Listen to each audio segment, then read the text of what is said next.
তোমরা যারা 26 সালে এসএসসি পরীক্ষা দিবা, তোমাদের জন্য একটা নতুন শর্ট সিলেবাস দিয়েছে সরকার, বুঝছো ভাইয়া? তো আজকে আমরা রসায়নের যে শর্ট সিলেবাসটা আছে সেটা দেখবো, ঠিক আছে? তোমরা জানো যে রসায়নের টোটাল 12টা চ্যাপ্টার আছে। সেই 12টা চ্যাপ্টার থেকে তোমাদের মাত্র 6টা চ্যাপ্টার যদি পড়ো তাহলে তোমাদের এই শর্ট সিলেবাস কমপ্লিট। এই শর্ট সিলেবাসে তোমাদের মাত্র কয়টা চ্যাপ্টার আছে? 6টা। চলো আমরা এখন দেখি যে কোন 6টা চ্যাপ্টার তোমাদের আছে। বুঝছো, এর মধ্যে 6টার মধ্যে কিছু আছে পূর্ণাঙ্গ চ্যাপ্টার আর কিছু আছে আংশিক। দেখো, প্রথম আছে তোমাদের তৃতীয় অধ্যায় পদার্থের গঠন, এইটা তোমাদের শর্ট সিলেবাস আছে। ওকে, এরপরে আসো চতুর্থ অধ্যায়। চতুর্থ অধ্যায় আছে কি? পর্যায় সারণী, এইটা তোমাদের শর্ট সিলেবাসে আছে। ওকে, এরপরে আসো পঞ্চম অধ্যায়। পঞ্চম অধ্যায় কি?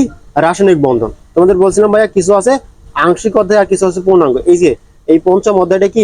আংশিক। আংশিকের মধ্যে কি কি আছে? এই যে এই বিষয়গুলো আছে। ওকে, এবার দেখো ষষ্ঠ অধ্যায় আছে।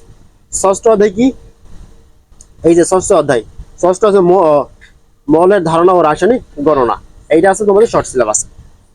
ওকে, এরপরে আছে তোমাদের সপ্তম অধ্যায়। দেখো ভাইয়া, সপ্তম অধ্যায় কি আছে? রাসায়নিক বিক্রিয়া। এই সপ্তম অধ্যায় তোমাদের শর্ট সিলেবাস আছে। এরপর আর একটা চ্যাপ্টার আছে মাত্র, সেটা হচ্ছে তোমার একাদশ অধ্যায়, খনিজ সম্পদ, অর্থাৎ কি এই যে জীবাশ্ম জ্বালানি, এইটা আছে তোমাদের।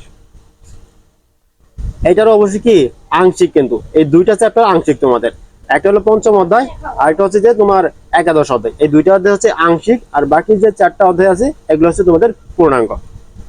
আশা করি তোমরা এই তোমাদের 26 সালে যারা পরীক্ষা দিবা, 26 সালে পরীক্ষার্থীদের যে শর্ট সিলেবাসটা আছে এটা তোমরা বুঝতে পারছো, কেমিস্ট্রির বিষয়গুলো। আর তারপরে যদি তোমাদের কোনো কিছু বিষয় জানা থাকে অবশ্যই কমেন্ট বক্সে জানাবা, আমি তোমাদের বিস্তারিত জানানোর চেষ্টা করবো। সবাই ভালো থাকো, সুস্থ থাকো, তোমাদের পরীক্ষার জন্য শুভকামনা রইল।